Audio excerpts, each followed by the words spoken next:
Terminator 2, Empire Strikes Back, and Sister Act Back in the Habit. Just a short example of movie sequels that are arguably better than their preceding films. And like the film industry, there's been no shortage of video game sequels. In fact, entire development companies and publishers have been built up from just these alone, with series like Call of Duty, Assassin's Creed, and Leisure Suit Larry. And some of these have been good, others not so much. So I thought I'd go and take a look at 7 sequels that I think are disappointing, and because I'm a douchebag that's obsessed with first-person shooters, I'm going to limit it to that genre. I want to clarify that I don't necessarily think just because a game is a bad sequel that it also makes it a bad game as well. By and large though, the games in this list are bad because they either don't carry across what was good about the prior game or aren't of the same standard and are worse off for it. Before we start, I just want to clarify again that this video is just my opinion. So if you're going to watch this video and don't think you can handle that, well, just maybe stop watching right now. Like, save yourself the aggravation. So if you can deal with that and you got the marbles to press on, well, let's get into it. Bring it on. Well, to start off the list, we don't need to look any further back than 2017, when Machine Games released Wolfenstein: The New Colossus, the sequel to the awesome Wolfenstein: The New Order.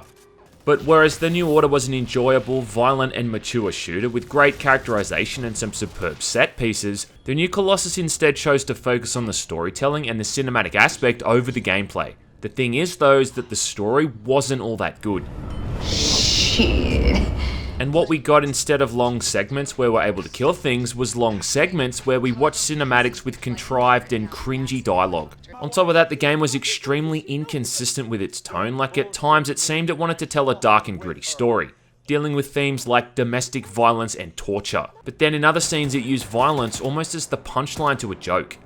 When it did let you shoot things for longer than 5 minutes, seldom as that was, you saw the hints of what could have been another fantastic shooting game. But with the increased difficulty, which saw the player being melted on even the medium difficulty modes, it just never got fully realised.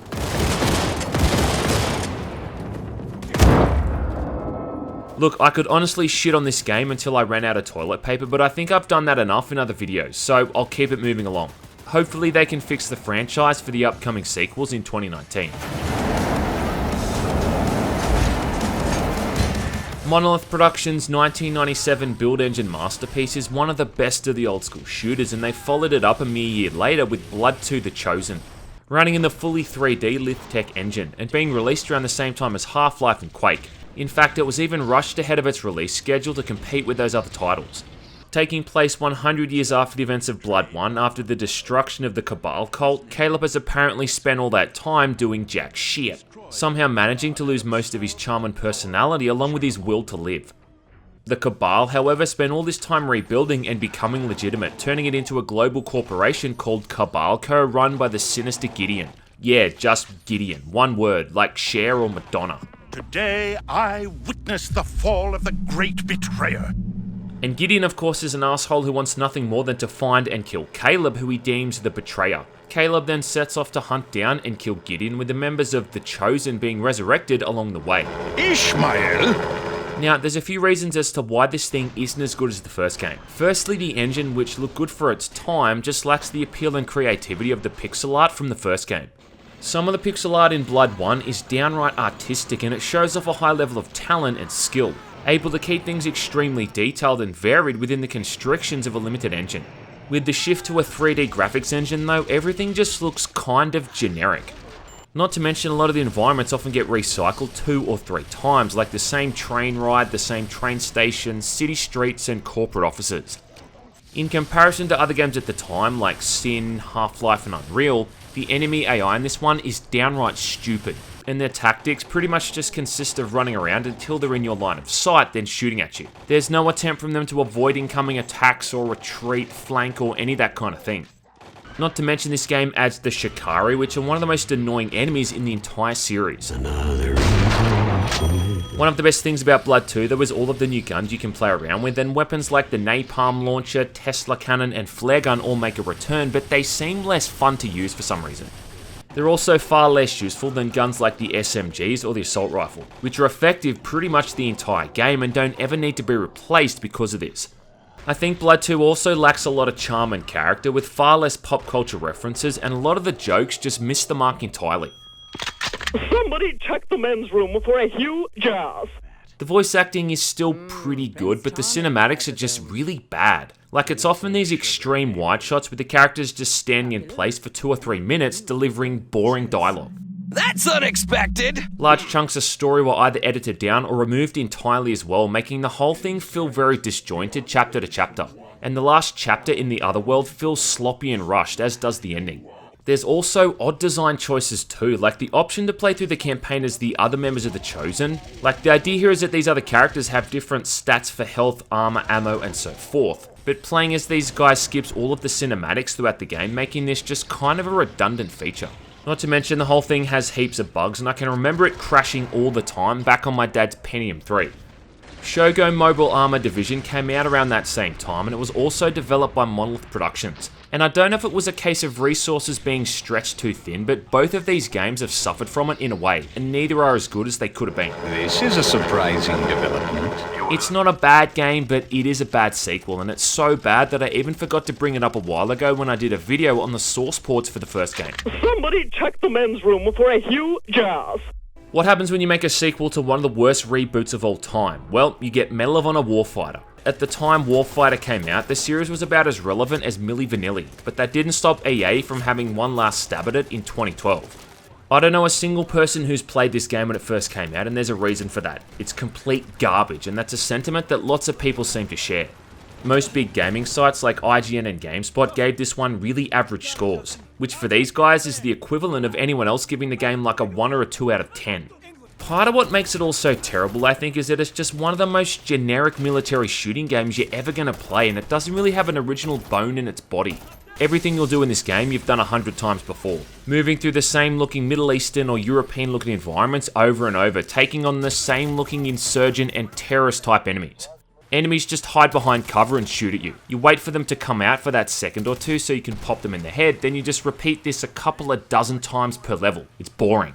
And this is all using weapons with so many shitty attachments and so many high-tech gadgets and toys that it all just starts to lose its luster because of how oversaturated it is. It's kind of hard to put my finger on it too, but the shooting just feels off, like you have to play it to see what I'm talking about.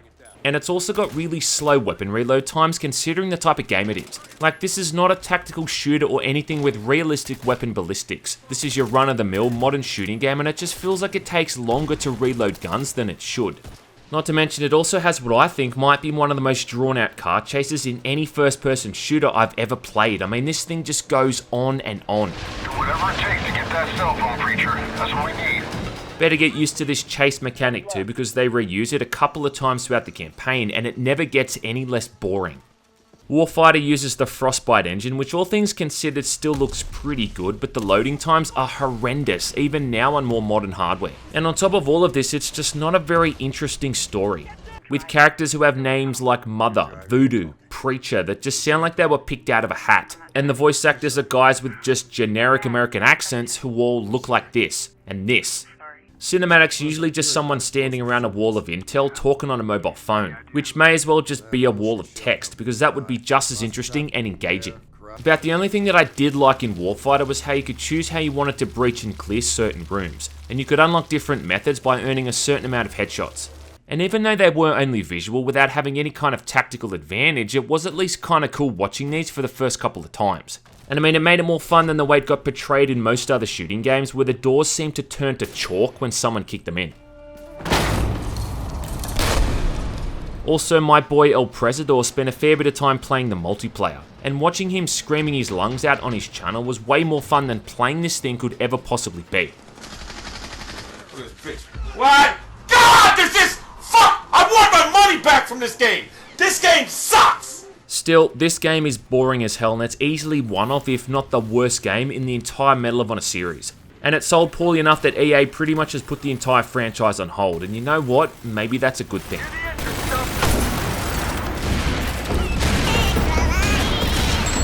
If there's ever been a video game sequel that's more different in tone to its predecessor like Serious Sam 2, well, it fails to come to mind. The first Serious Sam was a gritty, action-packed horde arena shooter where you faced off against enemies like the charging werebulls, the beheaded suicide bombers, the arachnoid scorpions armed with miniguns, among a whole heap of others. Serious Sam 2 on the other hand looks and sounds like a Saturday morning cartoon, and whilst a lot of these enemies do return, their appearances are now just completely bizarre and downright wacky. Like someone at Crow Team started bringing brownies to work or something and everyone just started doing rails on their lunch break. So the suicide bombers are now clowns that giggle menacingly and ride around on unicycles. The wereballs have wind-up springs on their back and now look like fluffy toys, and at one point you'll take on giant cartoonish looking spiders, and even witches that ride around on cauldrons and throw magic bombs at you. Yeah, really. There's giant metal balls that do nothing else but roll around and then slam into you, which is about as creative as a kid playing hot cross buns on a flute. Remember how much fun the clears were to fight in the other games? Yeah, well you get to go to their home fucking planet at one point. Goody gumdrops. I mean, at least they've redesigned them to be a little less annoying, but still, a vacation to the clear home world was not something I really wanted or particularly enjoyed. I'd rather wear arseless chaps, smear myself in honey, and crawl through an ant farm. You can't blame him for trying. He's about to give it another shot. Same thing with the weapons too, which have all been completely redesigned and just look like a child's toy. They look like water pistols or Nerf guns or something. If they'd given me a weapon that shoots out cotton candy at this point, I honestly wouldn't have been surprised. And the whole thing is just such an odd shift from the first game that it almost makes it feel like it was being made by a completely different development team. And I kind of have a theory that this was done as the game was also developed for the Xbox. So like maybe they wanted to make it more kid friendly to increase sales. Funny thing is though, it's still a pretty violent game and the shooting mechanics aren't terrible. Later stages in the game do feel like an actual Serious Sam game, but tonally it's just so far removed from the prior game and some of the voice acting and cinematics are just weird. Don't be a fool. You've got a full life ahead of you. I'll do it, I swear. At least they got the same guy to do Sam's voice though, and the engine still does look stunning, but man oh man, this is just a weird sequel. How do you make a sequel to one of the best first-person shooters ever made?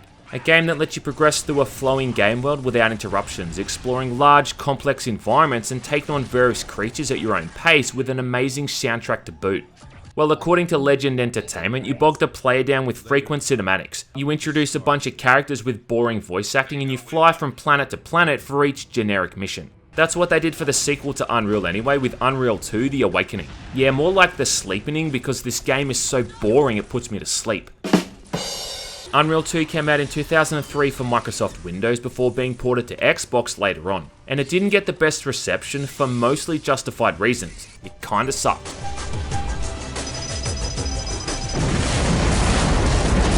The Scar, who were the long-time enemy faction for the Unreal games, take a bit of a backseat in this one. Instead, you're taking on all manner of random alien races and species as you play the role of John Dalton, voiced by that one guy who does all the voices for the Elder Scrolls Oblivion. You know the one. It seemed only a matter of time before we'd be wiped out. Your mission, which you've been forced to accept, is to retrieve the pieces of some kind of weird alien artifact before someone else does. You team up with a thought named Ida, a puddle of goo in a robot suit named Naban, and a chain smoker gun nut named Isaac. If you like, I can tell you about the individual grenades. Now, I don't know what these guys were thinking when they made Unreal 2, but this is so far removed from what Unreal was, that it really has no business sharing the same name with it. Like, where do you begin when talking about this thing? How about how boring and crappy all of the weapons have become, or how run-of-the-mill the shooting is? Despite having almost a dozen or so guns to use, they're all just kinda crappy. In Unreal 1, combat was almost always projectile based and combined with the smart AI that would duck, dodge and dive all over the place to make killing them an actual challenge. In Unreal 2, you mostly just trade bullets with hit scanning opponents. Unreal 2 was a gorgeous looking game for its time, though when it does have some nice variety from planet to planet. One mission takes place in a biome where the ground is made of skin follicles. But overall, this whole thing was just a major letdown. And again, when it first came out, I don't think I knew a single person who played through it in its entirety. People seemed to play it for a little bit out of curiosity, then they just went back to Unreal Tournament. And it's weird too because it was developed by Legend Entertainment, who worked on the awesome expansion pack for the first game. But aside from checking out Ida's cleavage, there's not really much to see here.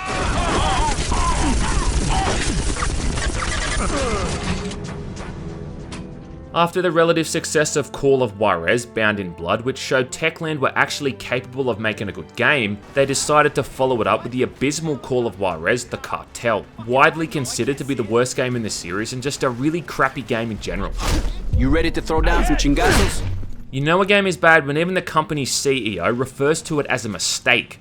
Doing away with the whole Western theme, the game is now set in the present year, well, 2011 anyway. And you choose to play as one of 3 members of the DEA dealing with the drug cartels in Mexico. You can either play as Halle Berry, Fez from that 70s show, or Ben McCall, a descendant of Billy Candle from the first game. Even though it really would have made more sense for him to be descended from Ray McCall, but look, that's one thing in a long list of stupid ideas this game has. I don't have time for this shit. Who the fuck is he? Now it does seem to want to be different and unique from the other games, like for instance, playing as a particular character gives you benefits for using certain weapon types, and there's a subplot for each character where they have to do some shady shit without being seen or detected. Fez, for instance, has a debt to pay off and he does this by pocketing drugs to sell on the side. But it's really just a pretty generic shooting game otherwise, with a graphics engine that looks like smeared ass, and shooting that feels light and unresponsive. Half the time you're shooting at someone, it's impossible to tell if you're hitting them because of how piss poor the feedback is. Leveling up earns you new guns to play with, but every weapon's just some kind of pistol, shotgun or assault rifle, and you've seen and used all of these a dozen times before. It's even got that mechanic where you kick down a door and breach a room in slow motion. I mean, yeah, it's so fresh and innovative, isn't it? I think you're taking this a little too personally. I don't know what the fuck you're talking about. There's moments of outright laziness too, like a side character that's pretty plot crucial who shows up in a few cinematics, but then it's used later on in the game as just a random NPC because I guess they either forgot or couldn't be bothered making another character model, just adding to the confusion. It didn't help that the game inaccurately portrayed real-life issues like its blasé approach to human trafficking, and there was even claims of racism from certain reviewers over one of the game's controversial achievements that required the player to kill a certain amount of enemies on a level that only had black NPCs. Okay, look, I have to admit that is pretty funny, even though I'm sure it was unintentional. But that's really the proof in the pudding, isn't it? That no one ever kind of thought to double check something like this and realize it might be taken the wrong way by some people. It really was a train wreck, and I remember that when I did a video on this thing for my channel that it was an absolute chore to get through. Thankfully, Techland did redeem themselves with the awesome Cooler Juarez Gunslinger that I think is the best game in the series. But the cartel still sucks balls, and it sure ain't getting any better with age. You just rolled snake eyes, putos! And finally we get to the last game in the list, and you kinda knew this one had to be in here somewhere, right? Duke Nukem Forever.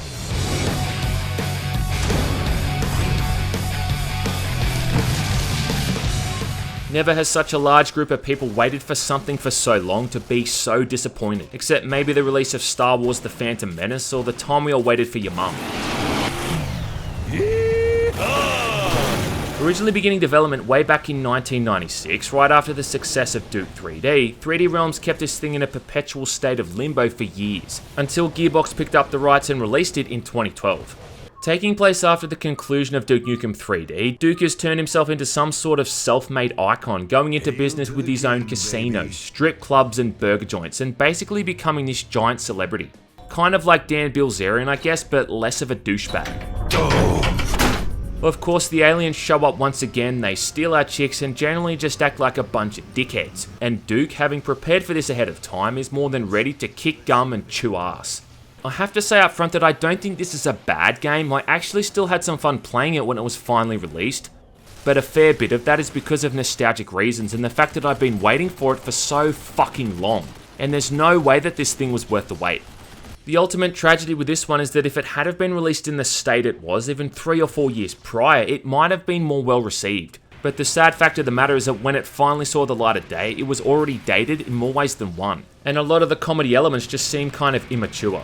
Like literally the very first thing you do in this game is take a piss. If that doesn't set up things for the entire experience, well, I don't know what does. Moments after this, you can walk into a nearby toilet stall and pick up a turd and even throw it around.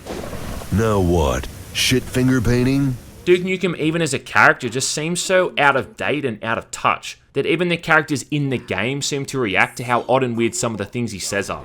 Power armor is for pussies.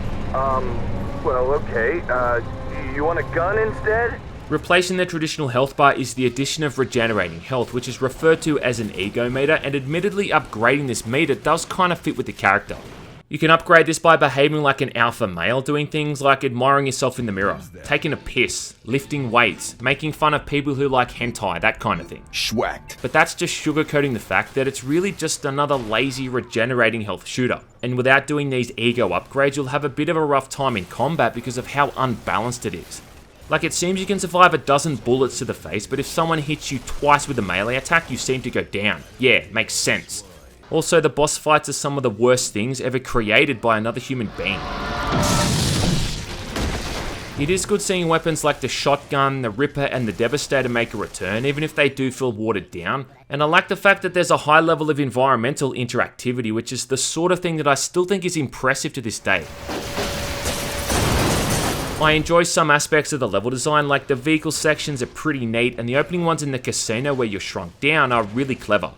But understandably, people weren't impressed with this thing, and despite it taking so long to get completed, it somehow still feels rushed and unfinished. Like there's these twin bimbo characters that are fictional pop stars dressed as schoolgirls, and it honestly wouldn't surprise me if the only reason they're twins was that it was far more easier just to use the same character model twice instead of creating a different looking sister. And they show up all the time in the campaign too, like they really wanted to make sure they got their money's worth. I think this was also around that same point when Gearbox really started to lose their credibility as a publisher and a developer. I mean, shortly after this was when that whole debacle happened with Aliens Colonial Marines and Battleborn happened. And I think you can trace all the negativity they got back to their handling of Duke Nukem Forever. Maybe this one just should have stayed in development. At least then we never would have felt so let down. Rest in pieces. Well anyway, that's it for my list of disappointing FPS sequels, and I hope I didn't offend or upset you too much with my opinion. And remember, if you did get seriously upset, you can always drink a nice big glass of bleach to help ease the pain. It really works, trust me. If you can think of any other games I missed, or you'd like to see more videos like this one, well please let me know in the comments section below. Anyway, thanks for watching. This game sucks!